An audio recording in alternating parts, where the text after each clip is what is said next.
Assalamualaikum warahmatullahi wabarakatuh. Perkenalkan, nama saya Muhammad Anton, NIM 860035169, program studi PGSD. Pada video kali ini saya akan melakukan praktikum IPA tentang sifat cahaya. Untuk pembimbing praktikum Ibu Astrid Alif Kalaila MSc. Untuk tujuan praktikum sifat cahaya ini sendiri, menjelaskan sifat-sifat cahaya, menjelaskan sifat-sifat bayangan yang dihasilkan oleh cermin, menjelaskan sifat-sifat bayangan yang dihasilkan oleh lensa. Yang keempat, menentukan fokus cermin cekung. Yang kelima, menentukan fokus lensa cembung. Untuk peralatan yang diperlukan pada saat praktik, yang pertama ada cermin datar. Yang kedua ada cermin cembung. Ini cermin cembung. Yang ketiga ada cermin cekung.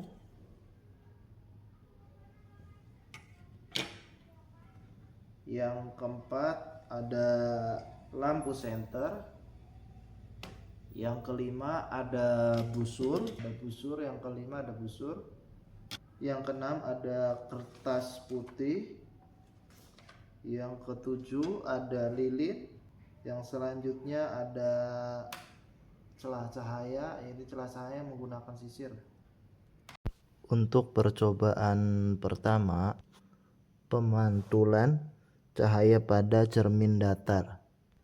Langkah pertama, saya akan susun lampu senter, celah cahaya di depan cermin datar yang saya siapkan. Jadi susunannya seperti ini.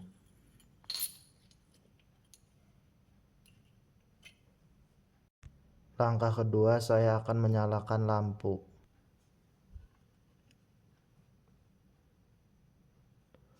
Dan mengamati berkas cahaya sesudah mengenai cermin datar. Di sini dapat kita lihat sinar datang lalu dipantulkan. Sudut pantul selalu sama dengan sudut datang. Hal ini membuktikan bahwa sudut pantul dan sudut datang membentuk sama besarnya terhadap garis normal.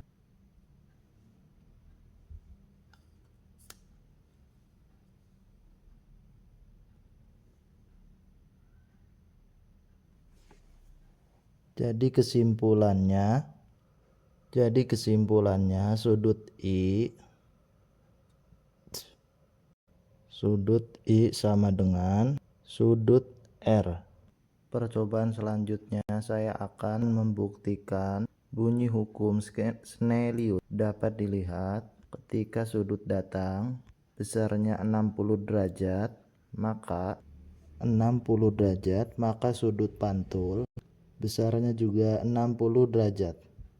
Dan ketika I sinar datang besarnya 90 derajat, maka R atau sudut pantul sama besarnya 90 derajat.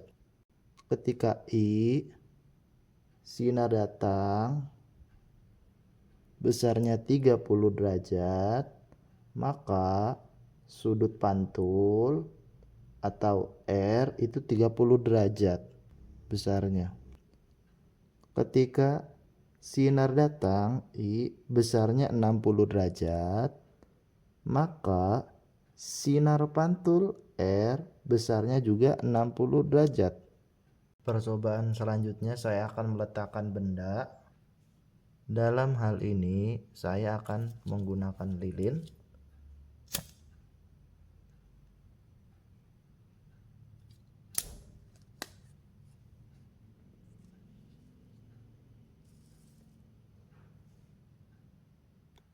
saya letakkan di dekat cermin datar dan saya akan mengamati bayangannya. Lilin tersebut akan saya geser di depan cermin datar. Kemudian saya akan mencatat sifat-sifat bayangan yang dibentuk oleh cermin datar. Saat saya meletakkan benda di dekat cermin datar, bayangan yang terbentuk adalah sama besar, tegak, dan juga maya. Saat saya geser lilinnya,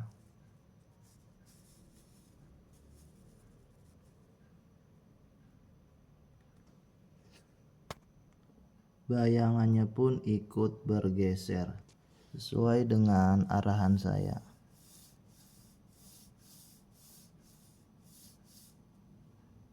Ketika saya dekatkan, bayangannya juga ikut mendekat.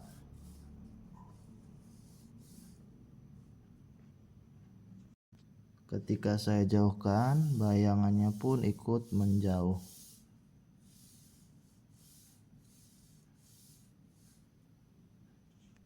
Lalu ketika saya ukur menggunakan penggaris, jarak antara lilin dan cermin datar sama antara bayangan. Setelah saya ukur jarak antara cermin datar dan bayangan sama, di sini jaraknya sama, yaitu 10 cm. Jadi jarak bayangan cermin datar adalah maya, tegak, dan sama besar. Percobaan selanjutnya, pemantulan cahaya pada cermin cembung. Ketika saya dekatkan cermin cembung pada lilin tersebut akan dipantulkan, dan sinar pantul akan menyebar, dapat dilihat pada layar putih.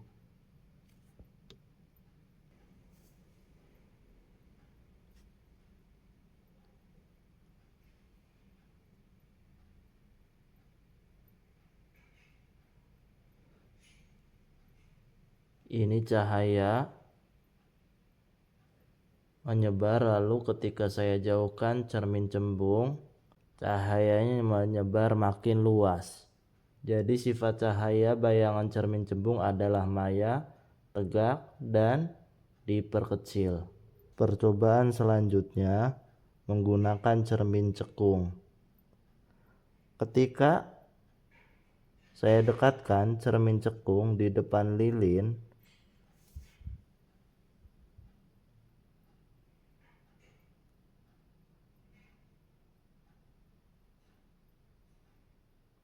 cahaya terlihat terkumpulkan, terfokuskan satu titik. Hal ini dikarenakan cermin cekung mengumpulkan dan memfokuskan cahaya pada saat cermin didekatkan.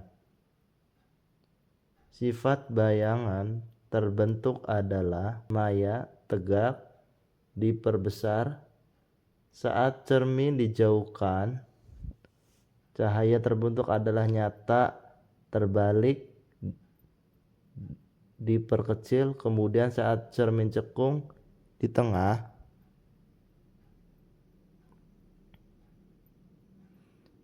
bayangan terbentuk adalah nyata, terbalik, dan diperbesar. Selanjutnya, saya akan melakukan pengukuran jarak benda dan jarak bayangan pada cermin cekung.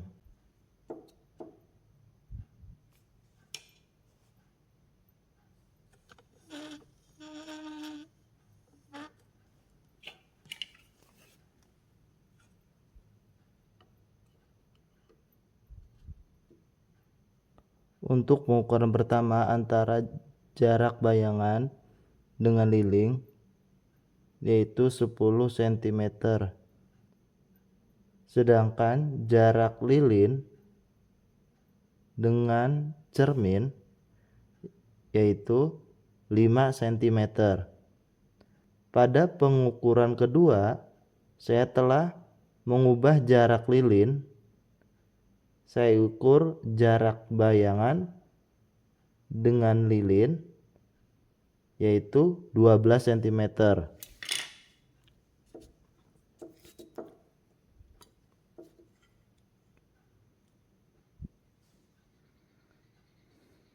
Untuk jarak lilin dengan cermin,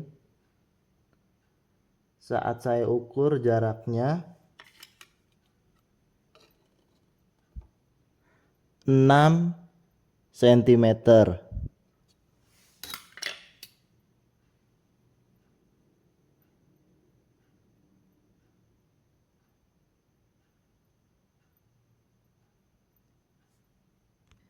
Untuk percobaan selanjutnya, saya akan menjauhkan cermin sampai tidak terlihat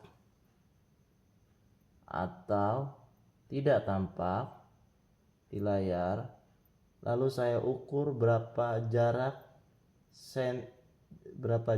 sampai tidak terlihat adanya bayangan pada layar.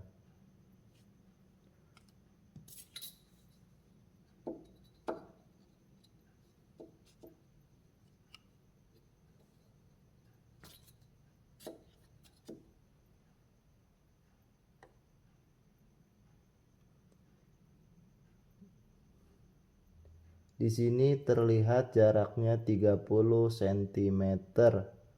Tidak ada bayangan, tidak tampak pada layar putih. Selanjutnya, di jarak 34, bayangan juga tidak tampak pada layar putih. Saya jauhkan cermin lagi sekitar 36 cm. Layar putih tidak tampak ada bayangan, dan saya jauhkan lagi 38 cm. Layar putih tidak ada tampak bayangan.